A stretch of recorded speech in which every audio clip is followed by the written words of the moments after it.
नमस्कार दोस्तों, राहुल गांधी की भारत जोड़ो यात्रा अपने सबसे निर्णायक दौर में है और आज जो तस्वीर सामने उभर कर आई है राजनीतिक तौर पर अब तक की जो तमाम तस्वीरें सामने उभर कर आ रही थी वो सबसे महत्वपूर्ण है। आप इस वीडियो में देख सकते हैं उद्धव ठाकरे के बेटे, पूर्व सीएम उद्धव ठाकरे के बेटे आदित्य ठाकरे भी राहुल गांधी की भारत जोड़ो यात्रा में शामिल हुए। और अगर आप ध्यान से देखेंगे दोस्तों तो राहुल गांधी के कपड़ों पर आप गुलाल देख सकते हैं, उनके बालों में आप गुलाल देख सकते हैं।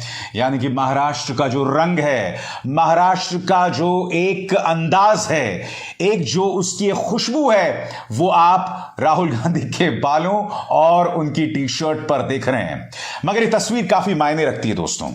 एक तरह से कहा जा सकता है कि आदित्य ठाकरे एक पॉलिटिकल पार्टी के विरासत को आगे बढ़ाने वाले शख्सियत हैं और ऐसा राजनेता पहली बार इस यात्रा में राहुल गांधी के साथ दिखाई दे रहा है। मैं जानता हूं इस वक्त आलोचक क्या कहेंगे।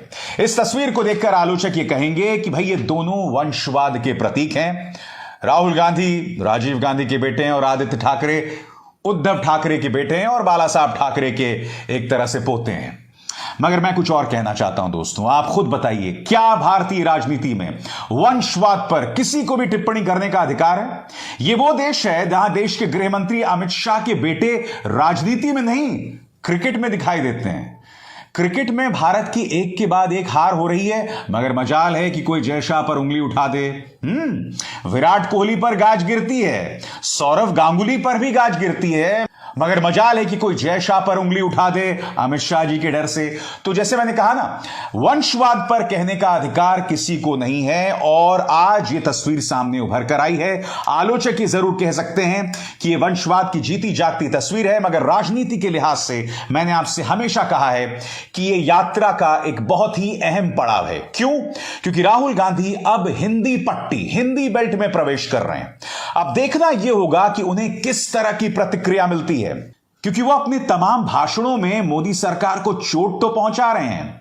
वो लगातार जनता से कह रहे हैं कि डरिए मत, क्योंकि अगर आप एक बार डर जाते हैं तो इस डर के जरिए आपके अंदर विभाजन पैदा किया जाता है, हिंदुओं और मुसलमानों को बांटा जाता है, भाई को भाई से लड़ाया जाता है।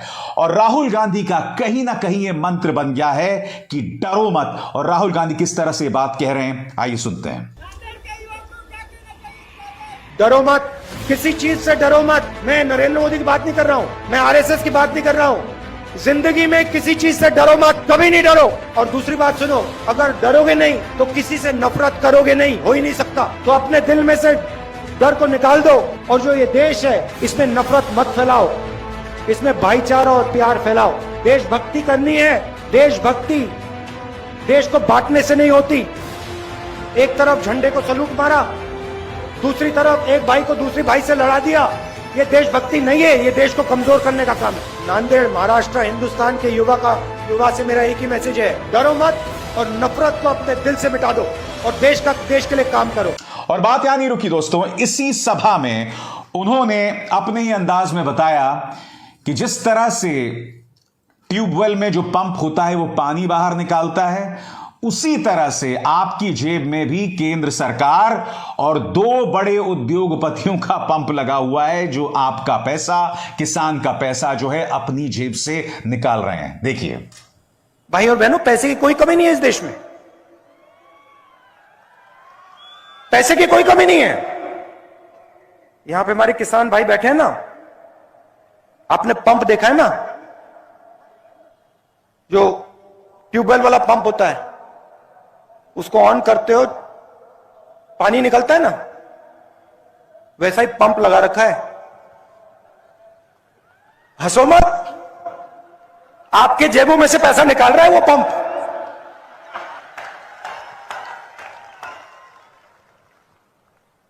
उधर बटन दबता है, दिल्ली में, बंबई में, मुंबई में